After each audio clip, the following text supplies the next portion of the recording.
جب کوئی شخص فوت ہو جاتا ہے تو اس کے اعمال کا سلسلہ ختم ہو جاتا ہے۔ جب آپ تھے تو آپ نماز بھی پڑھتے تھے اور آپ کے نامہ اعمال میں اس کا ثواب درج ہوتا تھا۔ اب آپ چلے گئے دنیا سے تو نمازوں کا سلسلہ ختم ہو گیا۔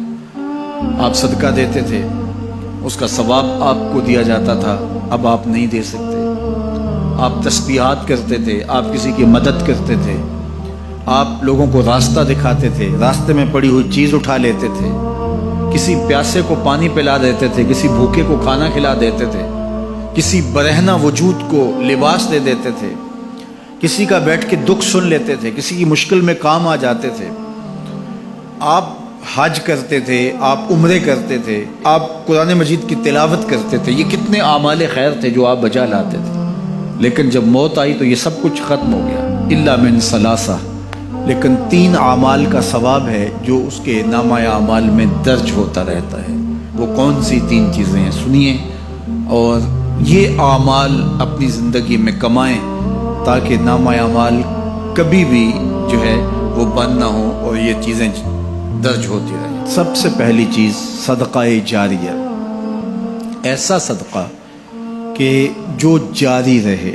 آپ نے مسجد تعمیر کروا دی، جب تک وہ مسجد موجود رہے گی اور لوگ اس مسجد کے اندر نماز پڑھتے رہیں گے، ان کی پیشانیاں سجدہ ریز ہوتی رہیں گی، تو نماز پڑھنے والوں کو تو ثواب ملتا ہی رہے گا، جنہوں نے مسجد تعمیر کروائی ان کے نامہ اعمال کے اندر بھی ثواب درج ہوتا رہے گا۔ صدقہ جاری، مدرسہ تعمیر کروا دیا، آپ نے کوئی ہاسپٹل بنوا دیا، آپ نے انسانی ضرورت کے لیے پانی کا کنواں کھدوا دیا، اور کوئی اور ایسی چیز کہ جو آپ کے بعد بھی جس کا فیض لوگوں تک پہنچتا رہے، وہ فیض رساں چیز جب تک موجود رہے گی اور اس کا فیض لوگوں تک پہنچتا رہے گا تو نامہ اعمال میں ثواب درج ہوتا رہے گا۔ دوسری بات، او علم ينتفع به، یا علم جس سے لوگوں کو نفع پہنچتا ہے۔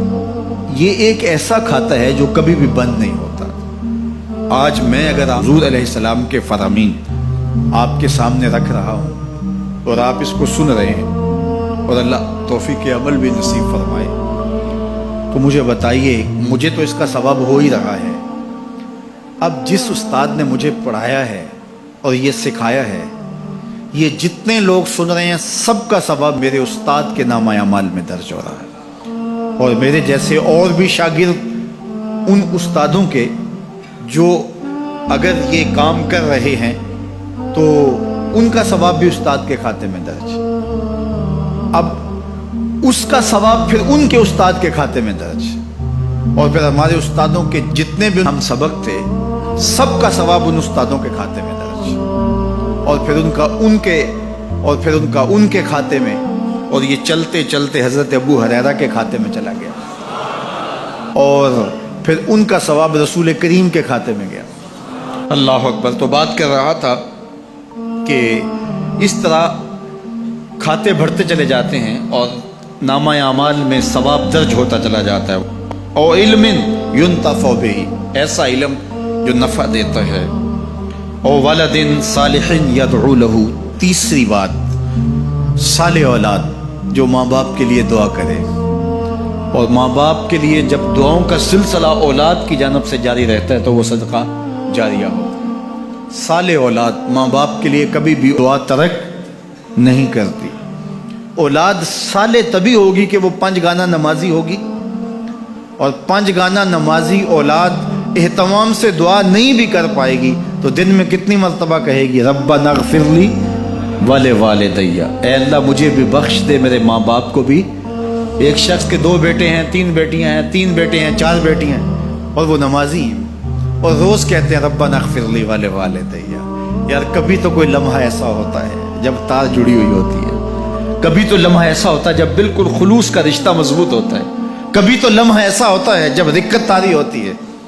تو بچپن، لڑکپن، جوانی، بڑھاپا، روز دعا مانگ رہا ہے ربنا اغفر لی ولوالدی، کبھی بیٹی مانگ رہی ہے، بیٹا مانگ رہا ہے۔ تو صالح اولاد کی دعائیں ماں باپ کے درجوں کی بلندی کا ذریعہ ہے۔ تو 3 چیزیں ارشاد فرمایا کہ یہ منقطع نہیں ہوتی، صدقہ جاریہ، علم نافع اور صالح اولاد۔ اللہ ہمیں صدقہ جاریہ کی توفیق بھی دے، اور اللہ ہمیں علم نافع سیکھنے اور علم نافع آگے منتقل کرنے کی توفیق بھی دے، اور اللہ جل شانہ ہمیں توفیق عطا کرے کہ ہم اپنی اولاد کی ایسی تربیت کریں کہ کل ہمارے لیے وہ صدقہ جاریہ بنیں، اور ہمارے مرنے کے بعد بھی اور ہماری زندگی میں بھی ہمارے نامہ اعمال میں نیکی